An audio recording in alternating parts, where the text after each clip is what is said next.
पुलवामा हमले की दूसरी बरसी पर पूरा देश अपने शहीदों को याद कर रहा है। वहीं भारतीय सेना ने एक वीडियो जारी किया है। प्रदेश के मुख्यमंत्री ने ट्वीट कर श्रद्धांजलि दी। 14 फरवरी 2019 को पुलवामा में हुए आतंकी हमले में 40 जवान शहीद हो गए थे। किसान आंदोलन 81वें दिन भी लगातार जारी है। आज किसानों ने पूरे देश में कैंडल मार्च निकाला। पुलवामा शहीदों की याद में ये मार्च निकाला गया। रोहतक के जाट कॉलेज के जिम्नास्टिक हॉल में हुई फायरिंग का आरोपी आया पुलिस के गिरफ्त में। इस फायरिंग में 5 लोगों की जान चली गई थी, वहीं 4 लोग इसमें घायल भी हो गए थे। पब्लिक प्रॉपर्टी को नुकसान पहुंचाने वालों की अब खैर नहीं है। नुकसान पहुंचाने वालों से होगी भरपाई। खट्टर सरकार इस बजट सत्र में लाएगी कानून। प्रदेश के मुख्यमंत्री मनोहर लाल खट्टर ने शनिवार को गुड़गांव वालों को तोहफा दिया। सीएम ने गुड़गांव में बनने वाले इंस्टीट्यूट ऑफ बिजनेस मैनेजमेंट एवं एग्रीप्रेन्योरशिप की आधारशिला रखी। प्रदेश में पंचायती कार्यकाल खत्म होने पर प्रशासन ने आदेश जारी किया। विकास और पंचायत विभाग की ओर से जारी आदेश में पंचायतों, जिला परिषदों और ब्लॉक समितियों का कार्यकाल 23 फरवरी को खत्म हो रहा है। प्रशासन के आदेश के बाद 23 फरवरी को पंचायती कार्यकाल खत्म हो रहा है, लेकिन पंचायत चुनाव की तारीखों की अभी घोषणा नहीं की गई है। इसके बाद प्रदेश में पंचायतों को भंग माना जाएगा। बरवाला के भगत सिंह चौक पर कांग्रेस ने किसान सम्मेलन का आयोजन किया, जिसमें कांग्रेस की प्रवक्ता कुमारी शैलजा ने शिरकत की। शैलजा ने कहा कि तीनों काले कानून सरकार को रद्द करने पड़ेंगे। प्रदेश के कृषि मंत्री जेपी दलाल ने किसान आंदोलन में किसान की मौत पर दिया विवादित बयान। उन्होंने कहा कि कुछ तो स्वेच्छा से मरे हैं, वहीं कुछ हार्ट अटैक और बुखार जैसी बीमारियों से ये घर में होते तो भी मरते। कृषि मंत्री के बयान के बाद से विपक्षी दलों ने भाजपा को घेरना शुरू कर दिया है। कांग्रेस प्रवक्ता रणदीप सुरजेवाला ने कहा कि अन्नदाताओं के लिए ऐसे शब्दों का प्रयोग संवेदनहीन व्यक्ति ही कर सकता है। इन्हें कैबिनेट से बर्खास्त किया जाना चाहिए।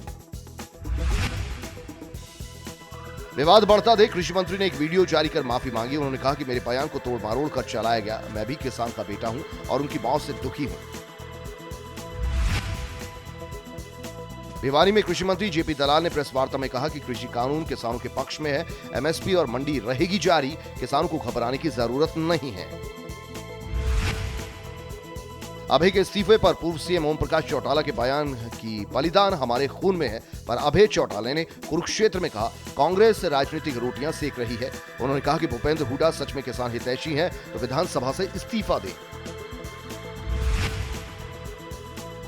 जेजेपी के राष्ट्रीय अध्यक्ष अजय चौटाला ने किसान आंदोलन को लेकर बड़ा बयान दिया। उन्होंने कहा कि दुष्यंत चौटाला का इस्तीफा मेरी जेब में है और अगर दुष्यंत के इस्तीफे से कोई हल निकलता है तो अभी इस्तीफा दे देता हूं।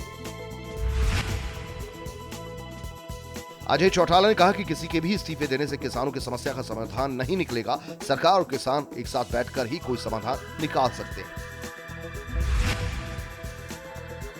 किसान आंदोलन के तहत भारतीय किसान यूनियन के राष्ट्रीय प्रवक्ता हरियाणा में चला रहे हैं महापंचायत अभियान। 18 फरवरी को महापंचायत का आह्वान। सिरसा के शहीद भगत सिंह स्टेडियम में 22 फरवरी को होगी महापंचायत। महापंचायत को लेकर शनिवार को किसानों की हुई बैठक में किसान आंदोलन की आगे की रणनीति पर हुई चर्चा। संयुक्त किसान मोर्चा का बड़ा दावा, ट्रैक्टर परेड में शामिल हुए 16 किसान अब भी हैं लापता। वहीं लगभग 122 किसानों को गिरफ्तार किया गया है। करनाल जेल में किसान मजदूर संगठन की नेता नवदीप कौर बंद है। शनिवार को हरियाणा महिला आयोग चेयरपर्सन नवदीप से मिलने जेल पहुंची। नवदीप पर सिंघू बॉर्डर पर पुलिस के साथ मारपीट करने का आरोप लगा है। इंद्री के गांव डबकोली में किसान जनजागरण अभियान कार्यक्रम का आयोजन किया गया। इस कार्यक्रम में इनेलो नेता अभय चौटाला ने शिरकत की। उन्होंने कहा कि हम किसानों के साथ हैं। कलानौर के लहरी गांव के लोगों ने शनिवार को जलघर में धरना दिया। गांव के लोग बहुत दिनों से खारे पानी की सप्लाई से खासे परेशान हैं, इसलिए कल ग्रामीणों ने जलघर का घेराव किया। फरीदाबाद के पर्वतिया कॉलोनी में नाले का पानी भरे होने से लोग खासे परेशान थे, जिस पर प्रशासन ने सफाई कर्मचारियों को सफाई के लिए भेजा है। पर्वतिया कॉलोनी में कामनी नाम की लड़की की बारात आने वाली थी, जिसको लेकर लड़की ने सीएम खट्टर को ट्वीट किया था। आपको बता दें कि हरियाणा भारत ने इस खबर को प्रमुखता से चलाया और खबर का असर हुआ। फतेहाबाद के सरकारी कर्मचारियों को कंप्यूटर शिक्षा देने की कवायद शुरू कर दी गई है। अब तक 1000 कर्मचारियों को ट्रेनिंग दी गई है।